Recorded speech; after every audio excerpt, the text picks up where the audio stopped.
adlaw sa uusang guna kay ihatag ang mensahe ko na KOJC members sa freedom of exercise kung saan na sila. Medyo taas-taas to. Padulong ko sa ilaha unya.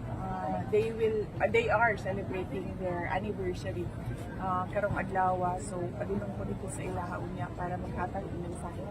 But it's mainly about the rule of law. Sana ang ako ang mensahe para kanila. Sir Jason, ano sa lang dito siya i-politicize BP ang iluhang pag-aktivente, hindi ba kaya siya ma-politicize sa kanila? Dili man siguro siya, sa tanaw na ko dili siya ma-politicize tungod kay Dabawenyo ko o Vice President ko and doon ako'y duty na i-comfort ang mga members sa KOJC sa ilang kalisod na ginanagian lang. Thank you, ma'am. BP, with the amidst the happening problem sa KOJC, ano po yung mensahe natin sa mga Dabawenyos? Ang mensahe natin sa mga Dabawenyos is to uphold the rule of law and to call out always violations, constitutional violations or violations sa ato ang mga balaod in the implementation of the warrant of arrest. Thank you, sir.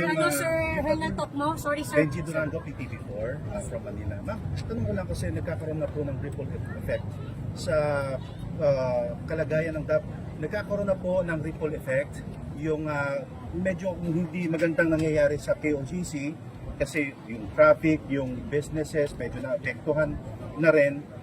Ano po masasabi niyo po tungkol dito, ma'am? Dapat kasi mabilis ang implementasyon ng warrant of arrest. Hindi dapat ginagawang excuse na malaki yung lugar. Sa sobrang dami ng mga pulis na nandyan sa loob at sa sobrang dami ng pulis na pinadala para mag-execute ng warrant of arrest, magtataka ka, 9 days na hanggang ngayon, hindi pa sila tapos sa pag-implement ng warrant of arrest nila. Dapat mabilis yun kasi totoo yan at tama yan. Naaapektuhan ang imahe ng Davao City at naaapektuhan ang negosyo ng mga tao. In fact, noong mga unang araw, naapektuhan din ang mga flights to and from Davao City. At hindi natin gusto yun dahil ang gusto natin ay mapayapang pamumuhay para sa mga Davaoenos. Do you think may abuse of power ba sa side ng PNP? At ano yung message niyo po sa PNP din? The abuse of power remains to be determined by the court. No, I understand kapag tinatanong ko ang KOJC kung sa ilahang mga lakang nagaingon sila permi na mag-file mi og complaint, dili na mo palampason. So ang ako ang pagkasabot, daghan silang mga giandam na mga kaso na ilahang i-file. So that remains with the court kung dunay abuse of authority. Pero kung opinion lang nako ang inyong pangutanon, definitely dunay abuse of authority. Di na nato kinahanglan isa-isahon pa ang nakita nato na kalapasan nga nabuhat para lang mag-implement og search warrant. Wala tayong problema sa pag-implement sa search warrant, pero dapat unta masunod pod ang balaod sa pag-implement sa proper implementation of a search warrant. Sir Gary, sir.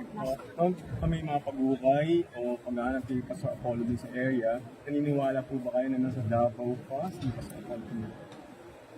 Ako sir, personally, sa tingin ko, wala na si Pastor Kibuloy dito sa Davao City dahil mahaba yung panahon na pwede siyang umalis na sa Davao City dahil mahaba din yung grandstanding na nangyari doon sa Senate committee hearing. So, napaka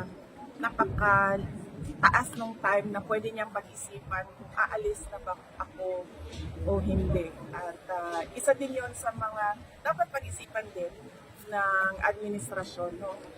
Dahil sa mga mahabang grandstanding sa committee hearing, hindi natuloy nakuha si Pastor Apollo Kibuloy. Personally, I think wala na siya dito sa Davao City. Thank you. Thank you. Thank you po. Na may bunker ba yun?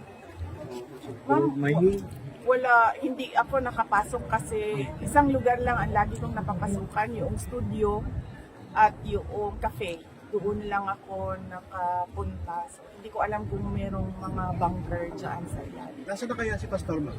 May idea ka? Great. Unya pa. Ako, kung one guess kung nasaan si Pastor Kibuloy, nasa langit.